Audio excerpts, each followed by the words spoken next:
हमारे चैनल को सब्सक्राइब करें और लेटेस्ट अपडेट के लिए बेल आइकॉन को जरूर दबाएं। दिल्ली के सीएम अरविंद केजरीवाल के नहीं आने की सूचना मिलने पर यहां की अनाज मंडी में कार्यक्रम का आयोजन कराने वाले दयानंद गर्ग आयोजन स्थल पर ही धरने पर बैठकर रोने लगे। उन्होंने कहा कि दिल्ली के सीएम के मीडिएटरों ने उन्हें जब यह कहा कि आपके यहाँ तो कुर्सियां खाली पड़ी हैं, इसलिए केजरीवाल इस कार्यक्रम में नहीं आ रहे हैं। उनकी यह बात सुनकर दयानंद गर्ग आयोजन स्थल पर ही धरना देकर बैठ गए और रोने लगे। यहाँ बता दें कि शहर के दयानंद गर्ग और उनके सहयोगियों ने शहर की नई अनाज मंडी में बुधवार को दिल्ली के सीएम अरविंद केजरीवाल को अभिभावक सम्मेलन में मुख्य अतिथि के रूप में आमंत्रित किया हुआ था। इसके लिए आयोजकों की ओर से दोपहर 12:30 बजे का समय निर्धारित किया हुआ था। इसके लिए सुबह करीब 11 बजे से ही लोगों का आयोजन स्थल पर आगमन शुरू हो गया था और इस कार्यक्रम में आयोजक दयानंद गर्ग यहाँ आने वाले लोगों को स्वागत करने में लगे हुए थे। लेकिन उन्हें क्या पता था कि 15 दिन से वे दिल्ली के सीएम के स्वागत की जो तैयारी कर रहे थे उन पर इस प्रकार से पानी फिर जाएगा। शिक्षा, स्वास्थ्य और सहयोग संगठन की तरफ से आयोजित इस सम्मेलन के संयोजक दयानंद गर्ग ने फूट कर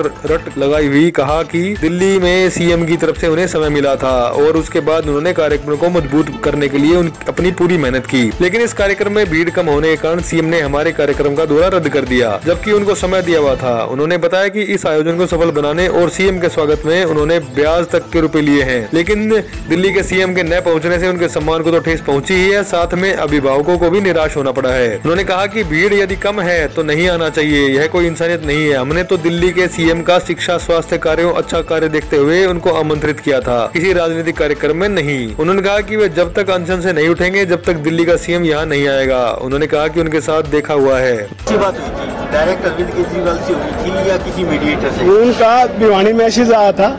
हमारा स्वास्थ्य शिक्षा सहयोग संगठन है, उन्होंने हमें बुलाया कि अपनी पूरी टीम के साथ आओ। हम 40-45 आदमी उनसे दिल्ली में ले जाकर बोले आप भी शिक्षा के क्षेत्र में काम कर रहे हो, हम भी कर रहे हैं और आपके काम से हम बहुत खुश हैं।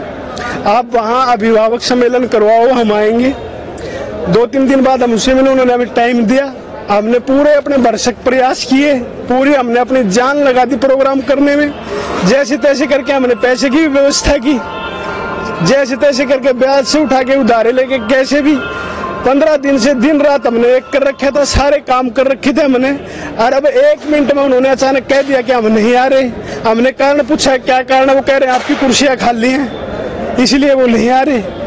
अब 400, 200 किलोमीटर दूर से उनको सुन लेंगे जिनकी दोनों टांगे नहीं है, वो लोग आ गए, उन्होंने 1 मिनट में कैंसिल कर दिया प्रोग्राम। ये कौन सी इंसानियत है?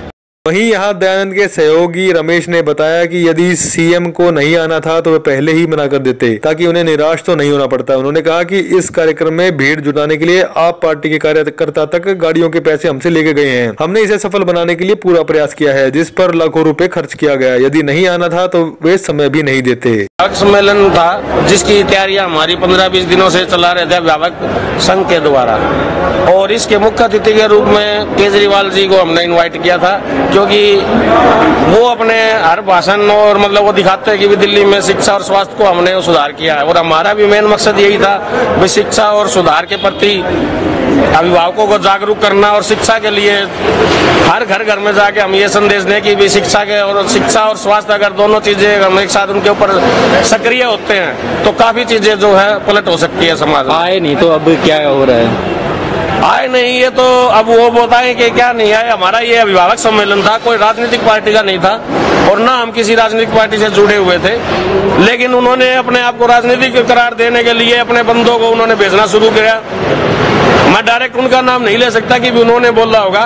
उनके पार्टी के ही बंदे कोई कहता भी हम 4 गाड़ियां लेंगे, हमारे 4 गाड़ियों के पैसे दे दो, कोई हम 6 गाड़ियां लेंगे, 6 गाड़ियों के पैसे दे दो। अनशन पे बैठे उनके साथ क्या घटनाएं हो रही है, कितना इसमें खर्चा था, उन पे क्या बीत रही है? उनके ऊपर उनका कम से कम 8 से 9 लाख रुपया जो आप देख रहे हो, इतना बड़ा पंडाल अगर आप लगा के देखो अगर एक चीज तो आदमी को पता लगता है जिसके जेब से पैसा जाता है। उन्होंने ये सामाजिक प्रोग्राम किया था, लेकिन ये नहीं कहा था कि समाज में उनको बेइज्जत किया जाए।